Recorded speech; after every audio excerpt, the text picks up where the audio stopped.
এই সমস্ত বেঙ্গের ছাতার মতো মাদ্রাসা দিয়া এই মাদ্রাসার ভিতরে ছেলেকে ধরে আকাম করতেছে, মেয়ের সাথে অসামাজিক কাজ করতেছে, রাষ্ট্রের পক্ষ থেকে কোনো ব্যবস্থাপনা নাই। অনতি বিলম্বে এই সমস্ত মাদ্রাসাগুলোকে ফাইন্ড আউট করে যেই মাদ্রাসায় এই সমস্ত ঘটনা হয় এইগুলোকে পানিশমেন্টের ব্যবস্থা করা দরকার। কথা বলেন ঠিক না বেটে? মৌলবীরা ইসলামের স্লোগান দিয়ে যে রাজপথ গরম করো, এখন তোমরা কোথায় ঘুমাই দিছো? কোথায় ঘুমাই দিছো? আমরা বারবার বলছি যদি কোনো মাজারে অসামাজিক কাজ হয় আমরা ওই অসামাজিক কাজকে প্রতিরোধ করব। আল্লাহর ওলির মাজারে আক্রমণ করা যাবে না। এখন তোমাদের মাদ্রাসায় যেরকম অপ্রীতিকর ঘটনা হয়, একের পর এক যে অসামাজিক কাজগুলো হচ্ছে, এখন তোমরা কি মাদ্রাসা ভাঙতে পারো না? এখন কিন্তু আমরা খুব জীবন রিস্কের মধ্যে আছি। এই মব ভায়োলেন্স এই 2 বছরে যেভাবে বৃদ্ধি পেয়েছে, এগুলো আগে ছিল না। এগুলো কিন্তু এখন কেউ কাউকে মেরে ফেলাটাকে কিছুই মনে করে না। এদের লাগাম ধরতে হবে, অপরাধীর বিরুদ্ধে আইন লাগবে, শাস্তি লাগবে। কথা বলেন ঠিক না বেঠে? আর দিল যদি নরম করতে চান, অন্তর যদি শুদ্ধ করতে চান, তাইলে আল্লাহর ওলিদের দরবারে যান। যেখানে গেলে আপনি খুন কি বুঝবেন না, ধর্ষণ কি আবার মাথায় ঢুকবে না, এবং মানুষকে ঠকানো কি এগুলো মাথায় ঢুকবে না। তার একটাই চিন্তা থাকবে, বসে থাকবে হাটহাজারি, তার অন্তর পরে থাকবে সোনার মদিনা। কথা বলেন ঠিক না বেঠে?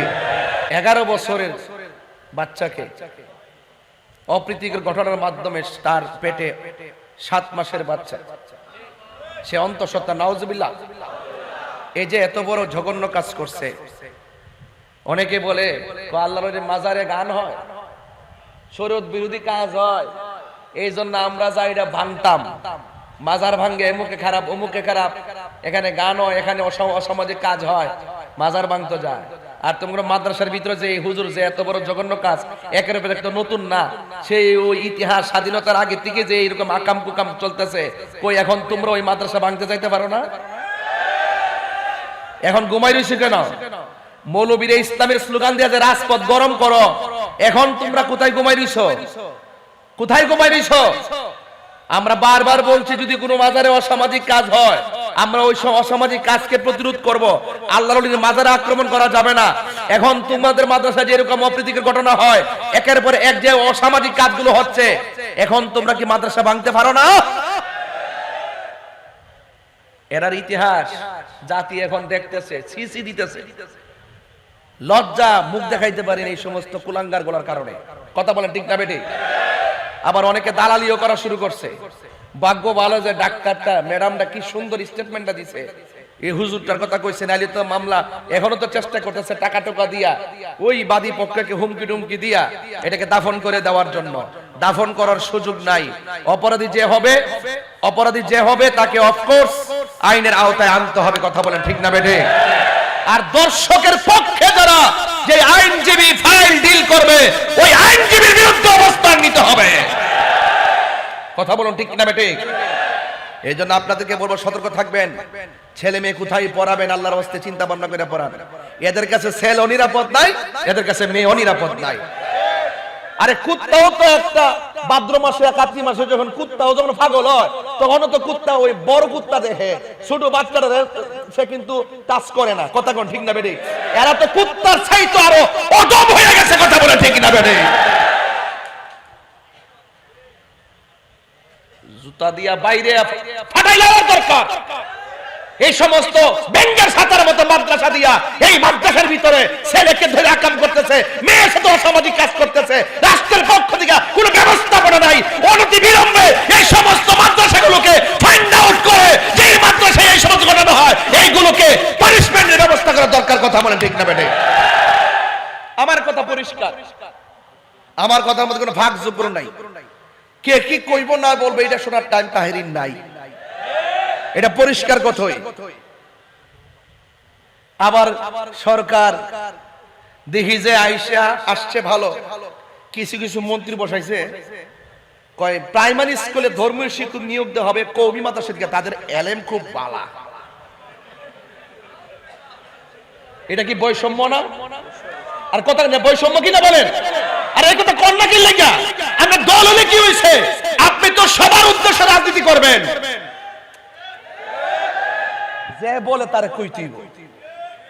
এই দেশের ভিতরে সত্যিকার ইসলাম, সত্যিকার ধর্ম শিক্ষা, সত্যিকার ভক্তিমূলক শিক্ষা, সত্যিকার প্রেমের শিক্ষা হাকিকতেই আলিয়া মাদ্রাসায় দেওয়া হয়।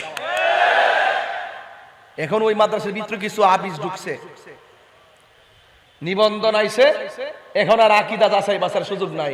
এনটিআরসির মাধ্যমে নিয়োগ দিয়া দে, যে বুঝে এরও দে, যে বুঝে না আমরা সাথে পড়ার যোগ্যতা নাই হেরাও এনটিআরসি তে দেখে দেখে লিখা কিছু নাম্বার হয়, পরে এই যে তালিকা দিয়া এইটারে ফাড়াই দেয়, পরে খবর লিয়া দেখি এটা দুশ্মনের রাসূল। কই যাইবেন? শিক্ষা ব্যবস্থা কোথায় নিয়ে ফেলাইতেছে? কওমি মাদ্রাসা নাকি বলে ধর্মীয় শিক্ষা ভালো হয়, ওই ধর্ম শিক্ষা ভালো হয়, মাঝে মাঝে ছাত্র নিয়ে আকামও হয়। একমাত্র এদের বিরুদ্ধে আইনি কোনো অ্যাকশন না থাকার কারণে, তদবিরের কারণে আর স্বজনপ্রীতির কারণে ওই সমস্ত নাজেহালদের বিরুদ্ধে, বিয়াদবদের বিরুদ্ধে আইন না থাকার কারণে ওরা যা মনে চায় তাই করে। কথা বলে ঠিক না বেটে? আমি মাদ্রাসার শিক্ষা ব্যবস্থার বিরুদ্ধে না, একের পর এক ঘটনাগুলো ঘটতেছে কেন? জবাবদিহিতা না থাকার কারণে। কথা বলে ঠিক কিনা? আমি বলছি অপরাধী যে হোক তাকে শাস্তির আওতায় আনতে হবে। আর আমার মা বোনদেরকে বলবো, যে কোনো মাদ্রাসায় মেয়েদেরকে ভর্তি করাবেন না। আপনার মেয়ে আপনার ছেলে সব জায়গায় নিরাপদ না, নিজে নিয়ে যাইবেন আবার নিজে নিয়ে আসবেন। কোন ধরনের বাসায় কাউকে রাখছেন তাকে দিয়েও পাঠাবেন না, কোন কাজের মানুষ রাখছেন তাকে দিয়েও পাঠাবেন না। এখন এমন একটা অবস্থা হয়েছে আপনার সন্তানকে কিডন্যাপ করে। আজকে ঘটনা ঘটছে কি জানেন? ধান নিতে আসেন, অনেক লিখে ধান নেয় না, এক জায়গা থেকে আসছে ধান নেওয়ার জন্য, মালিক পক্ষ তাকে রাখছে, রাখার পরে একদিন বাড়িতে থাকছে, পরের দিন রাত্রে বেলা মালিকরে মাইরা ভিতরে স্বর্ণ গয়না যা আছে তারা লইয়ে গেছে।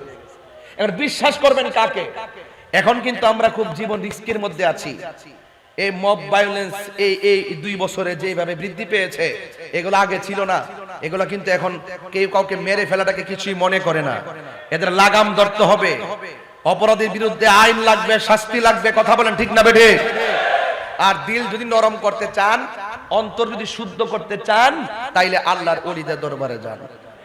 যেখানে গেলে আপনি খুন কি বুঝবেন না, ধর্ষণ কি আবার মাথায় ঢুকবে না, এবং মানুষকে ঠকানো কি এগুলো মাথায় ঢুকবে না। তার একটাই চিন্তা থাকবে, বসে থাকবে হাটহাজারি, তার অন্তর পরে থাকবে সোনার মদিনা। কথা বলেন ঠিক না বেঠি?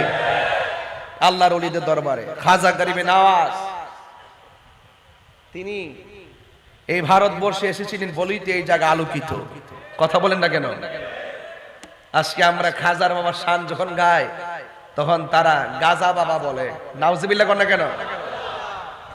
তারা তো নামই শুনতে পারে না, শুধুমাত্র বেতের বাড়ি খাইব দেখা, শুধুমাত্র মঈনুদ্দিন চিশতি রাহমাতুল্লাহ কি কিছু মানে, আর নাইলে মানতো না।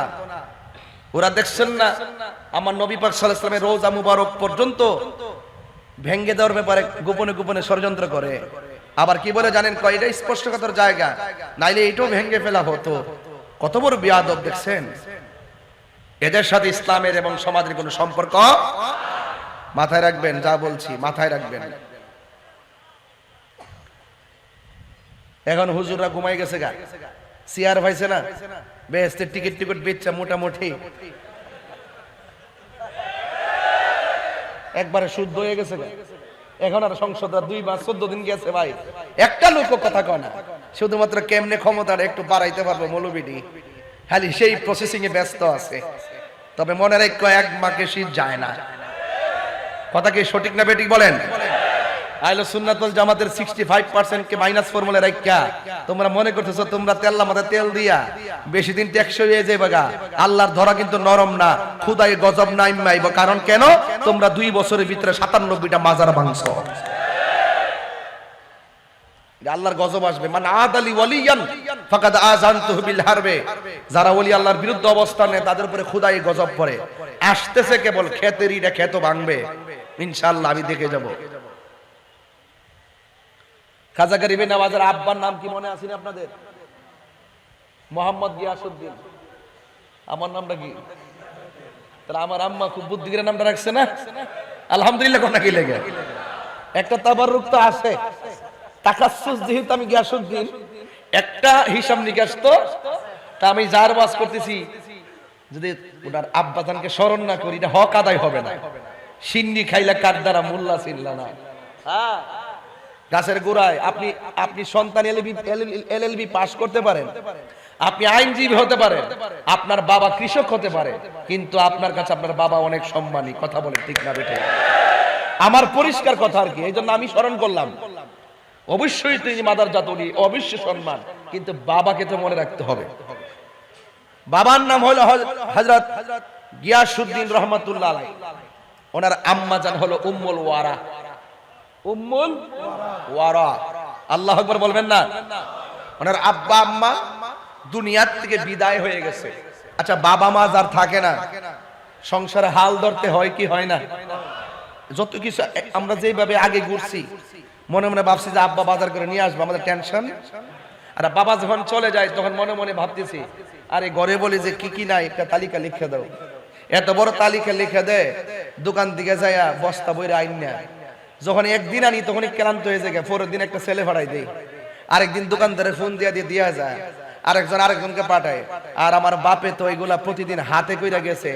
আরে 10 টাকা ভাড়া না লাগবে, এই জন্য 10 টাকার ভাড়া না নিয়া 10 টাকা দিয়া সন্তানের জন্য কয়েকটা কলা কিনে আনছে, আমার পোলা খাইলে প্রোটিন হবে।